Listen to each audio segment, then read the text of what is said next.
I'm going to preview the number 16 Baylor at West Virginia women's volleyball game, which literally will be played tomorrow, November 29th at 1 p.m. Central Time. Yeah, on ESPN Plus, and it is, and there will be live stats as well. It is a quick turnaround from the Cincinnati game, which was played yesterday, but it was like earlier, so they decided to just make a fly over to West Virginia that day, and they are there right now.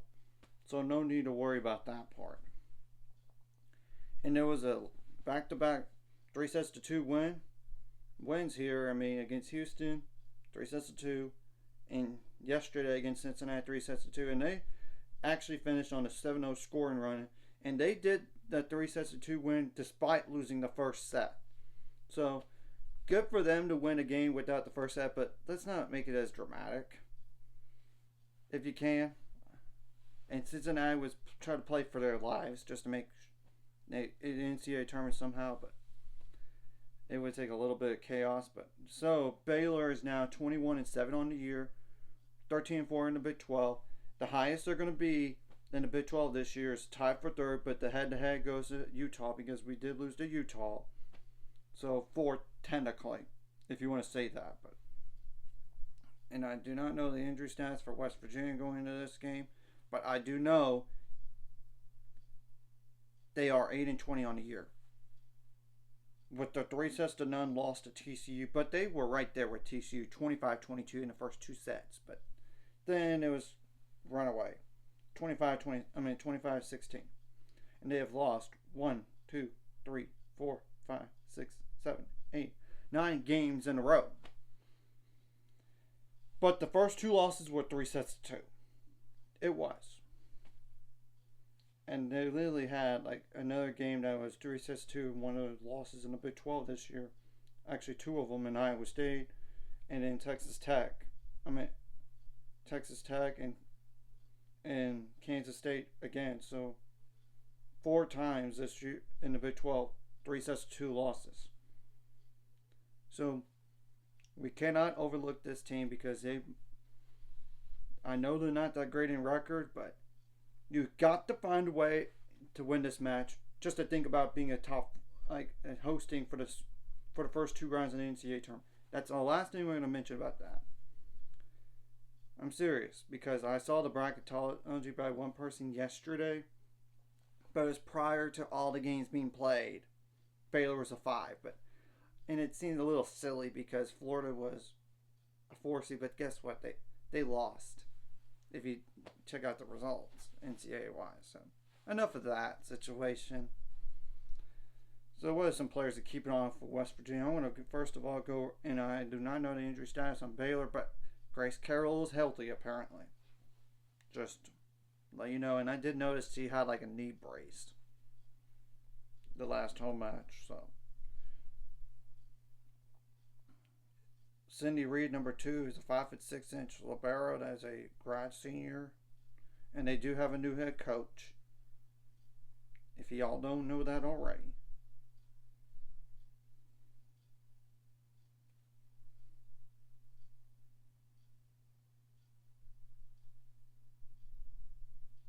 Because the other one is no longer there. So just so you know, Cindy Reed had 1 kill on 15 attempts with 2 attacking errors, 118 assists, 32 service aces, 53 service errors, which is the most on the team, 26 receiving errors, 386 digs, which is most on the team, and 1 blocking error, 1 ball handling error. Yeah, it is a new head coach, and she was at Washington State prior. Yeah. So we're a little bit familiar with her because Baylor played them last year, Washington State. Okay, that's besides the point here. Then Cassidy Tantum, number 3, 6 foot outside hitter as a redshirt junior. 310 kills, which is the most on the team. 871 attempts, which is most on the team. 129 attacking errors, which is most on the team. 20 assists, 34 service aces, 43 service errors, 32 receiving errors, 217 digs, 19 blocks, 2 of those solo, and 8 blocking errors. I'm going to just go over it. Eli Painter, Eily. I apologize if I butchered that. A 5'4" libero. That is a freshman. Number 4. No kills on 1 to 10 assists, 10 service aces, 13 service errors, 17 receiving errors, 91 digs. And that's and Alexis Finvold, number 5. 5'11" setter is a sophomore. 33 kills on 86 attempts with 9 attacking errors, 586 assists, which is most on the team. 23 service aces, 27 service errors, 141 digs, 24 blocks, and 7 blocking errors, 1 ball handling error. Obviously, there's Lauren DeLoe, number 6. A 6-foot setter that is a grad senior. 33 kills on 121 attempts with 24 attacking errors, 447 assists, which is second most on the team. 20 service aces, 33 service errors, 192 digs, 19 blocks, 3 blocking errors, 3 ball handling errors. There's Layla Ibrahim, number 8. A 6'1" middle blocker that is a junior.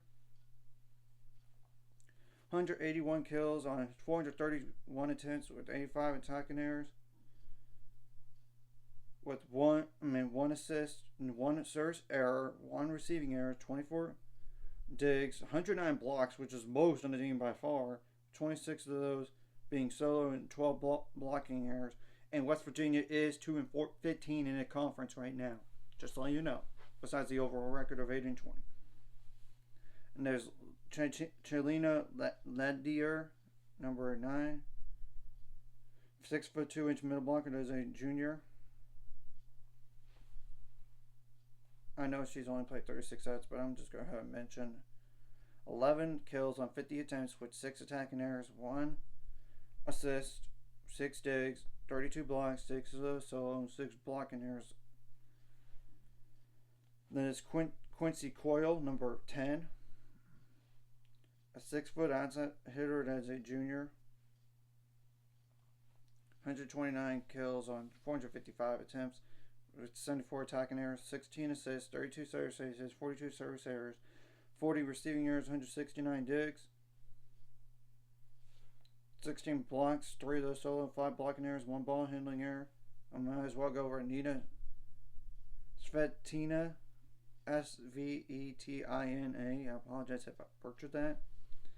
That's like number 14, 6-foot outside hitter. That is a freshman. 34 kills on 112 attempts with 24 attacking errors, 2 assists, 6 receiving errors, 14 digs, 9 blocks, 1 of those solo, and that's it. Lauren Bodley, number 17. A 6'4" opposite. That is a junior. 49 kills on 163 attempts with 40 attacking errors, 13 digs, 23 blocks, 4 of those solo, 5 blocking errors. And there's only 2 more players I'm really going to mention here, and the first one is Haley Green, number 20. A 6'2" outside hitter as a senior. 280 kills, which is second most on the team, on 726 attempts with 117 attacking errors, 4 assists, 5 service errors, 13 receiving errors, 64 digs, 40 blocks, 3 of those solo, 5 blocking errors, and 1 ball handling error. And the last player I'm going to mention is Maddie McGatt, number 22. A 6'2" middle blocker as a sophomore. 245 kills on 532 attempts with 102 attacking errors, 13 assists, 11 service aces, 30 service errors, 68 digs, 71 blocks, which is second most on the team. 13 of those are being solo and 5 blocking errors. Obviously, what you did right last match, bring it to this match, and whatever you did wrong last match, you got it correct in this one. And West Virginia will serve tough, as you could tell with those service aces and errors in terms of numbers for the players. I mean, they have literally 1, 2, 3, 4, 5 players with 20 or more service aces.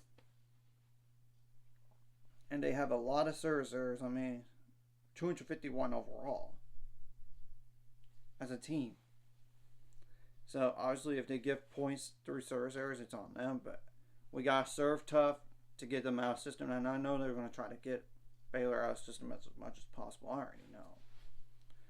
Obviously, you want to limit your attacking errors, but if they do attacking errors, it's on them. Same thing goes for foot faults. Don't do those, and same thing goes for rotation errors. Don't do those. And if they do them, it's on them. I mean, it's a free point.